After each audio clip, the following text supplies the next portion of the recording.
Can you smell that? Get in there. Closer. Closer.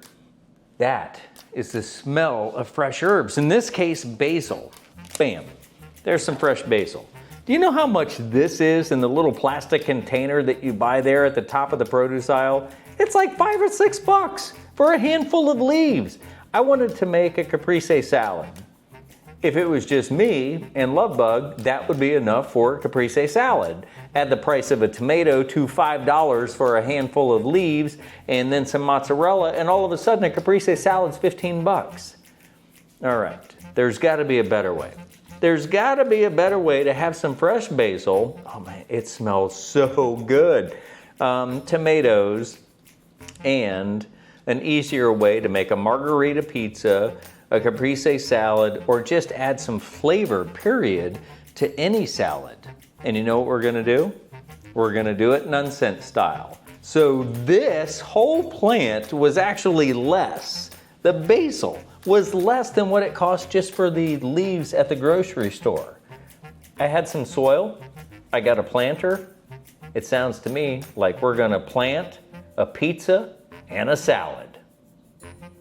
All right, you ready? We're gonna plant a pizza and or a salad. And by pizza, I was talking about something that would be margarita. So that's got the basil in it. Sometimes it has oregano. I found one of these. It's a rather spindly looking one. And if you find one that looks like this, don't be afraid to take it up to the counter and say, hey, this is the runt. Do you think you could discount it? And guess what they'll do?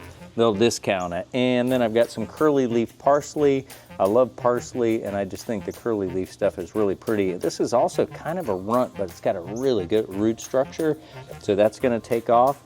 And then how about this? It's not an herb, it's tomatoes. All right, so we are really planting the salad and or the pizza, little cherry tomatoes here.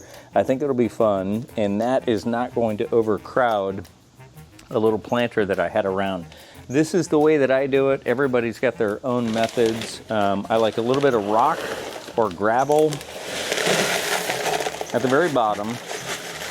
It gives you a nice air layer, and that allows where the water settles down at the bottom to get some air to go around it, especially if you've got a drain and you're gonna sit it over top of a little drip tray, which we'll be doing. And that keeps the mold, fungus, and things like that from getting in the bottom. The next thing I like to do is add the dry soil, because then we can add the plants to it while the soil is still dry. It makes it a little easier instead of it being all cakey, and then we'll water it at the end.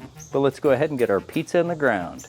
We'll start first with the oregano. I did not water these ahead of time, and that way, with just a little squeeze of the cup and a little tug here without pulling it free of the roots, I can get the entire ball out, the root structure, remove our little label here, and get this guy in the soil so it can continue to grow and spill over the edge. We'll set you right there.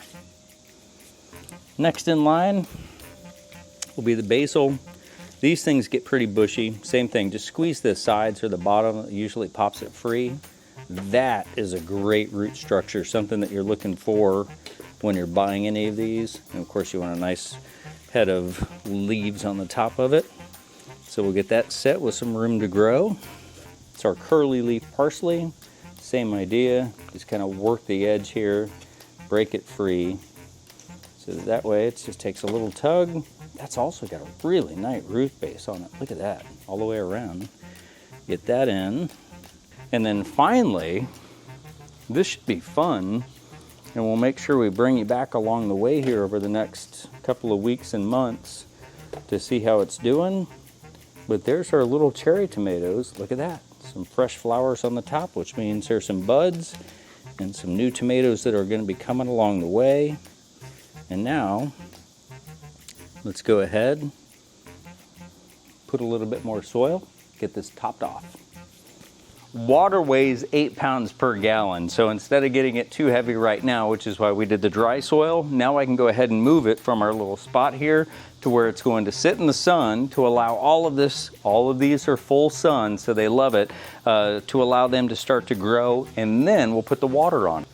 It's always fun when you get the power tools involved, making a couple of weep holes here so we can make sure that our basil our oregano, our cherry tomatoes, and our curly leaf parsley all have the nutrients and the water that they need so that we can grow ourselves the pizza and or the salad.